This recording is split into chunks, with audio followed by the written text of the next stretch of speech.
Welcome to Coffee and Candor. This is Ross. And Brandy. Amber. And Samantha Peterson. Who looks a lot like Chris. Have y'all ever seen that fucking thing? This British comedian, I've seen that. He set up this these flyers for this missing cat whose name is Samantha Peterson. Okay. And he knows that because he saw the cat running out of his office and he yelled, "Samantha Peterson!" And the cat turned around. Okay. Right. Yeah, that's the extent of the logic. It's fucking funny as hell. Anyway. I did. Yeah, so today we are talking about the movie Social Dilemma. Okay, wait. Quick update. Okay.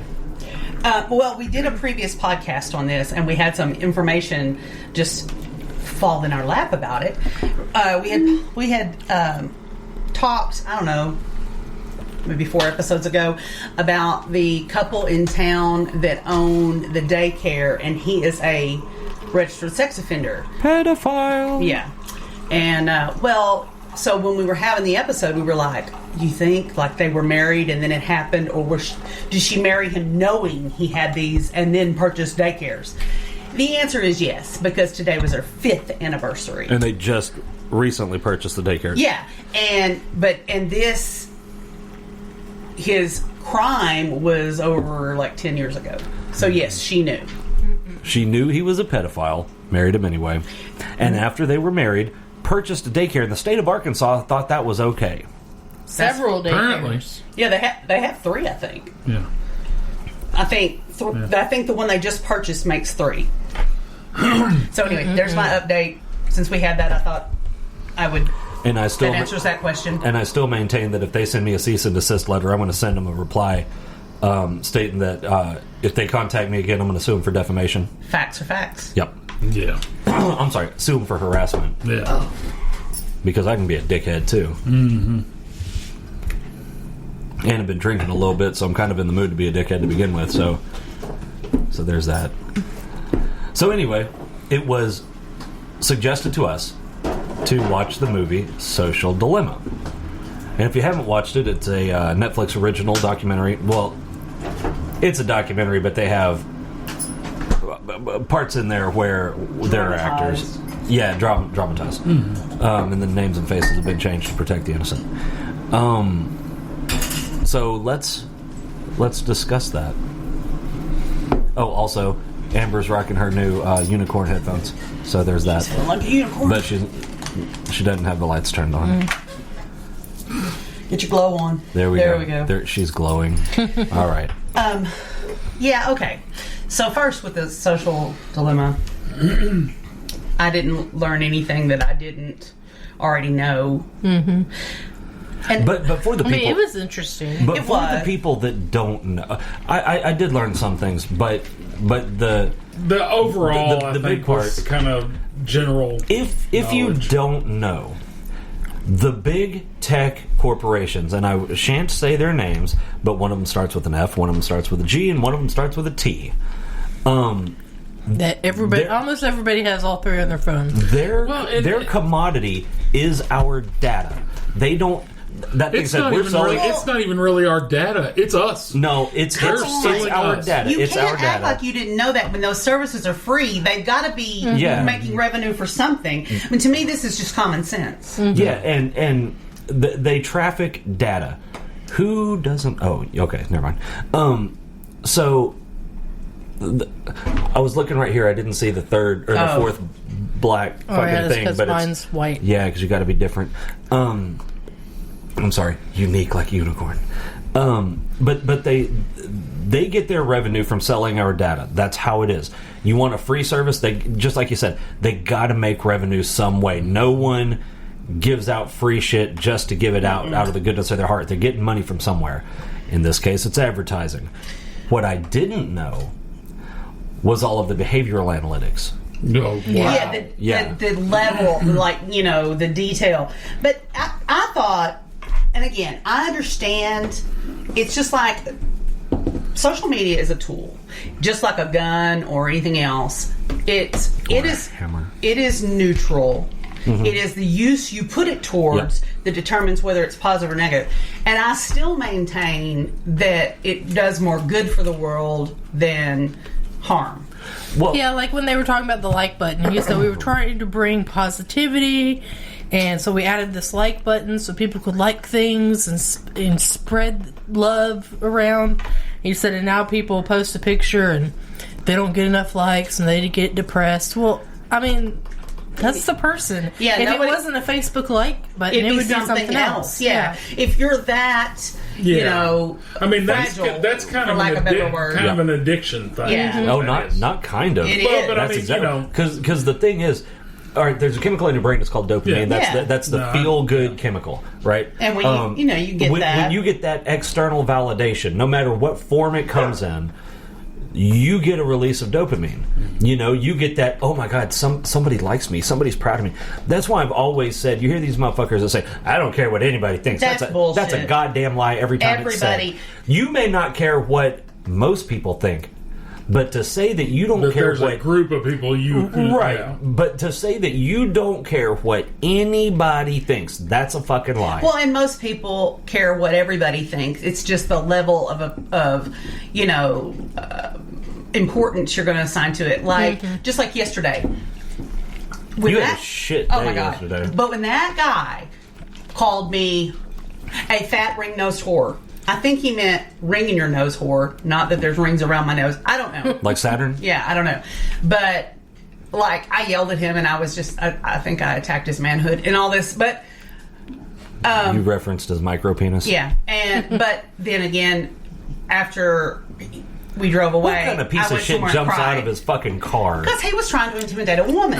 remember that guy that jumped out of his truck? You antagonized him. Yes, I remember that. Well, I didn't Because do shit to he this guy did but something flipping wrong. off. I did. He was going too fast for your liking. I remember what it was. That's what it was. Really? Because you're Yeah. the one that started bitching about him almost hitting us when you pulled out on the road. Uh-huh. But I didn't flip him off and then scream at him to slow the fuck down and all of that. Whatever. See, Oh, that's yeah, I why- remember the important whoa. parts of that. That's why you have issues.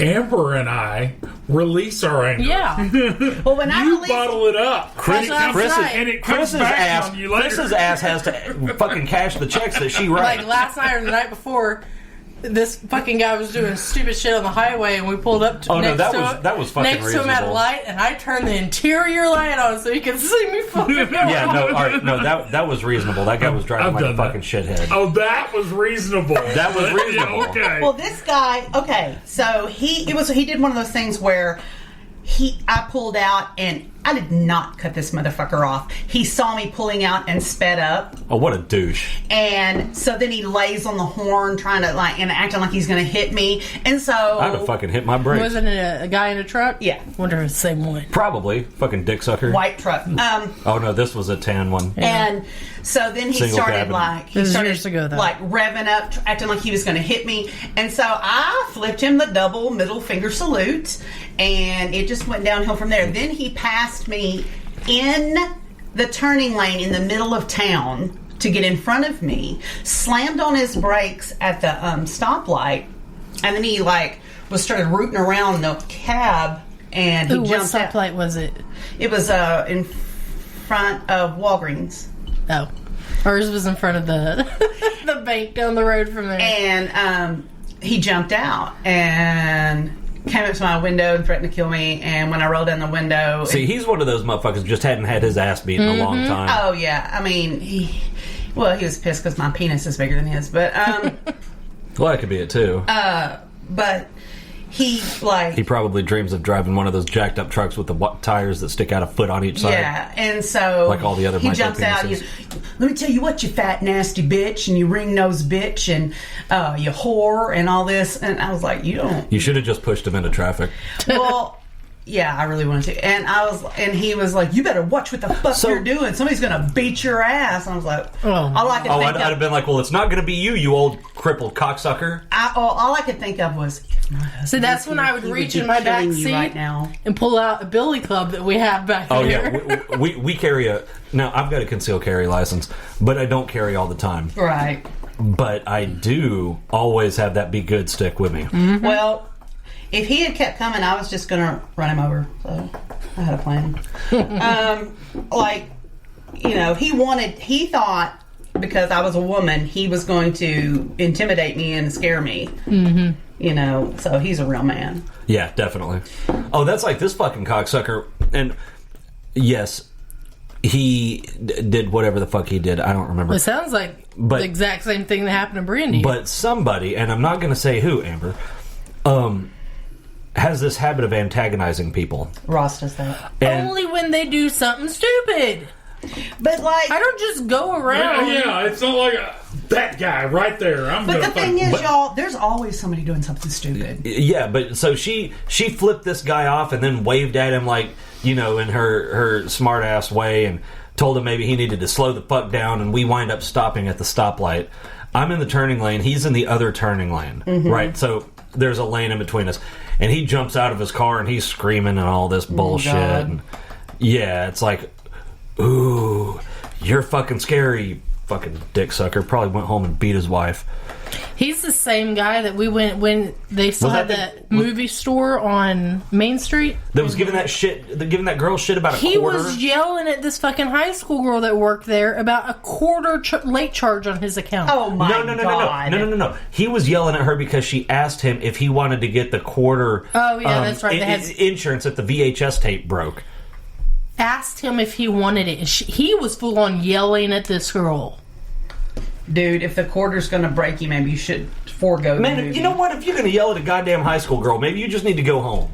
I mean, fuck. He sounds like charming. Mm-hmm. Yeah, it's probably the same fucking guy. Probably. Anyway, Social Dilemma. Yeah, so the more everybody cares what people think.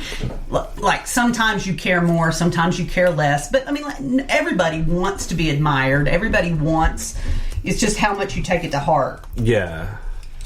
But you know what they said in there, and every one of them said the same thing that I've been saying for the last 10 years, and it's not just me. I didn't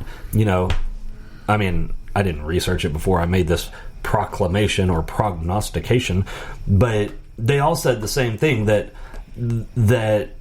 these devices that you're on right now cause an addiction and cause a degradation of social behavior, you know, or the ability to interact normally in social settings. See, I disagree with that. I mean, I really do. For some people, it may, but like when you have a lot of anxiety or ADD, I can't do one thing at a time. So it sort of like it's almost like a tick for me, because it gives me something else to focus all that other nervous energy on. You know, I mean, it's like anything else. It's a tool, and I was actually surprised all these social media guys don't let their kids on social media. Yeah, every one of them responded that way. Steve Jobs didn't let his kid have an iPhone or an iPad or anything like that. That's crazy. But it's not even surprising, though. Where the problem lies is because we are of the generation, we are all Gen Xers here, which was the best. Hands down. Oh, yeah, definitely. But the generation after us, maybe two, but I think just one, was the first generation to go through from their formative years up with high-speed internet access, social media, all of this constant bombardment of fucking content. You know, we grew up. So I'm 41, right? Yeah. 45 if you ask Hannah. Fuck, man, that was some hateful bullshit. I posted the fucking 40 things that someone doesn't know about you, and Hannah said, well, why don't you make it 45 to match your age? I'm like, man, that's some bullshit. It was because what was it? Delbert thought I was fucking 43 yeah, it was or Delbert something. that kept calling you like years older than what you were, and you were like, what the hell? Way to age me, motherfucker. But we are the last generation to have grown up completely without, you know, readily available access to, I mean, we were high-speed internet. You know, I was we were almost 30 when Facebook came out. Well, we were talking about that. 25, I guess. We were talking about that when we watched that, like, because, okay, when I started working for Hinkles and McCoy when Austin was probably 4. That sounds like a bad country song. No, it was a... Or like they ought to be feuding.